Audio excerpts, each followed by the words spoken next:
కాంగ్రెస్ ప్రభుత్వం ఈ రోజు ప్రవేశపెట్టిన బడ్జెట్ లో విద్యారంగాన్ని పూర్తిగా విస్మరించింది.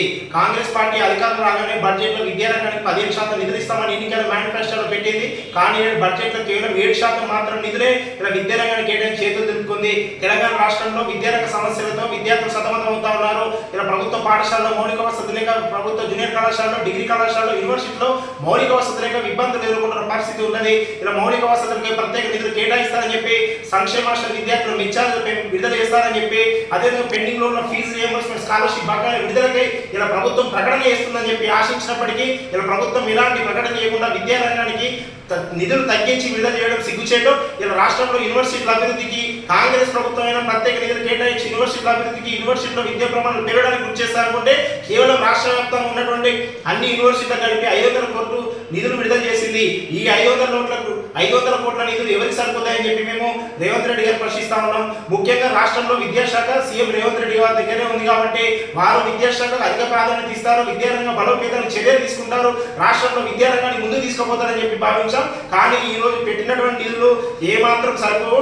వెంటనే బడ్జెట్ ను సవరించి విద్యారంగానికి అధిక నిధులు కేటాయించాలా, రేవంత్ రెడ్డి ప్రభుత్వం చర్యలు తీసుకోవాలి. లేకపోతే బీఆర్ఎస్ కు కాంగ్రెస్ కు ఏమాత్రం తేడా లేనటువంటి విషయం ఇలా అర్థమవుతోంది. ఇలా ఎన్నికల మేనిఫెస్టోలో విద్యార్థులకు ల్యాప్టాప్ ఇస్తామన్నారు, విద్యార్థులకు స్కూటీలు ఇస్తామన్నారు. కానీ వాటి మీద కూడా ఊసే లేకుండా ఇలా కాంగ్రెస్ ప్రభుత్వం ఎన్నికల మేనిఫెస్టోలు చెప్పిన దానికి విరుద్ధంగా ఇలా చేసేదానికి పొందడం లేకుండా ఇలా బడ్జెట్ చేసింది. కాబట్టి ఈ బడ్జెట్ వెంటనే సవరించి విద్యారంగానికి అధిక ప్రాధాన్యత ఇవ్వాలని చెప్పి ఏఐఎస్ఎఫ్ గా డిమాండ్ చేస్తా ఉన్నాం. తెలంగాణ రాష్ట్ర ప్రభుత్వం ప్రవేశపెట్టిన బడ్జెట్ లో మొత్తం 2,91,159 కోట్లలో విద్యారంగానికి 21,292 కోట్లు కేటాయించడం జరిగింది. అంటే 7.3% నిధులు కేటాయించడం జరిగింది. అంటే ఈరోజు విద్యారంగానికి ఏమాత్రం ఈ నిధులు సరిపోవు. ఈరోజు కాంగ్రెస్ పార్టీ చెప్పినటువంటి ఎన్నికల మేనిఫెస్టోలో అధికారంలోకి వచ్చిన తర్వాత విద్యారంగానికి 15% నిధులు కేటాయిస్తామని చెప్పేసి ఈనాటి ముఖ్యమంత్రి రేవంత్ రెడ్డి గారు అనేక ఎన్నికల సందర్భాల్లో, ఎన్నికల సభలలో చెప్పినటువంటి మాట వాస్తవం. కానీ ఈరోజు ప్రజాప్రభుత్వం ఏర్పడినటువంటి సందర్భంలో ఈరోజు ప్రవేశపెట్టిన బడ్జెట్ లో విద్యారంగాన్ని పూర్తిగా మొండి చేసి చూడడం జరిగింది.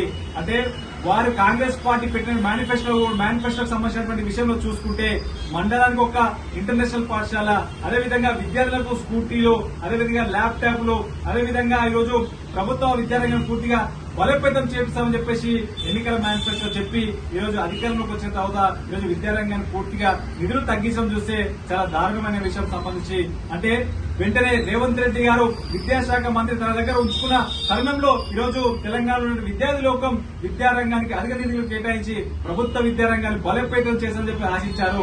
కానీ ఏదైతే విద్యార్థి లోకం ఆశించినటువంటి రీతిలో ఈరోజు తెలంగాణ ప్రభుత్వం బడ్జెట్ లో విద్యారంగ నిధులు కేటాయించలేదు. అంటే కేవలం ఈరోజు నామమాత్రంగా తూతూ యంత్రంగా ఈరోజు సంబంధించినటువంటి నిధులు కేటాయించి మరొకసారి ప్రభుత్వ విద్యారంగాన్ని పూర్తి నిర్వీర్యం చేసే పద్ధతిలో కాంగ్రెస్ ప్రభుత్వం వ్యవహరిస్తా ఉన్నది.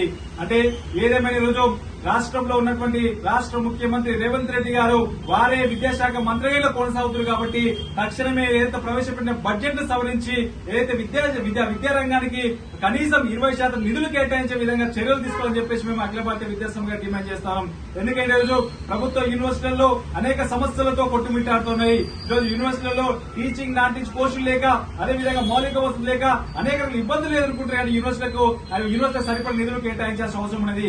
పాఠశాల విద్యలో అనేక సమస్యలు ఉన్నాయి, అదేవిధంగా జూనియర్ కళాశాల అనేక సమస్యలు ఉన్నాయి, డిగ్రీ కళాశాల అనేక సమస్యలు ఉన్నాయి. అంటే ఈరోజు కేజీ నుంచి పీజీ ఉన్నటువంటి పీజీ విద్యా సంస్థలో అనేక సమస్యలు ఉన్నాయి.